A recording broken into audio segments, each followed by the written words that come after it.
There is something about gear that feels like it was built to outlive its owner, and this pack is exactly that kind of object. When you first get your hands on it, the weight of the 18-ounce waxed canvas is immediately noticeable. It doesn't feel like a flimsy piece of modern synthetic fabric, it feels like a tool.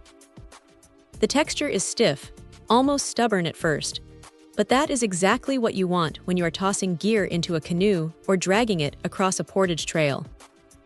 The leather straps and solid brass hardware aren't just there for the aesthetic, though they do look fantastic. They feel substantial, and there is a satisfying mechanical click when you buckle it shut that you just don't get with plastic clips. Now here is the thing about the closure system.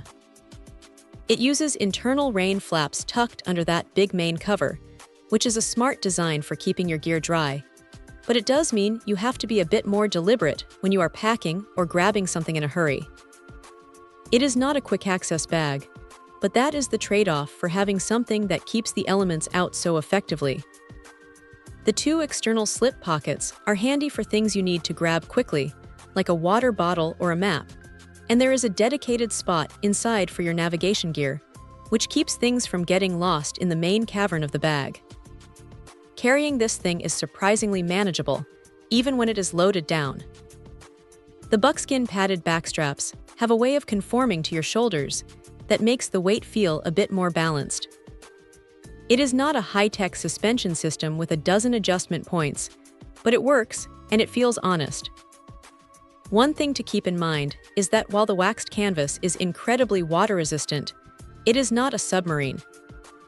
If you're planning on doing some serious river crossings or heavy rain trekking, throwing a liner inside is just common sense.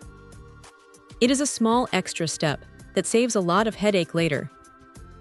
It is also worth noting that this is made in Duluth using solar energy, which is a nice touch for those who care about the footprint of their gear. If there is a downside, it is that the bag is heavy even when it is empty. You are trading weight for that legendary durability.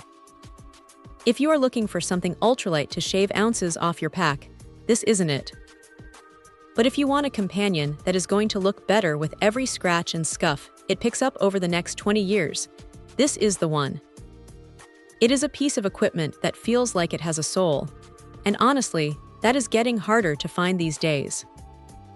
Check out the video description for updated price. And thank you for watching this video.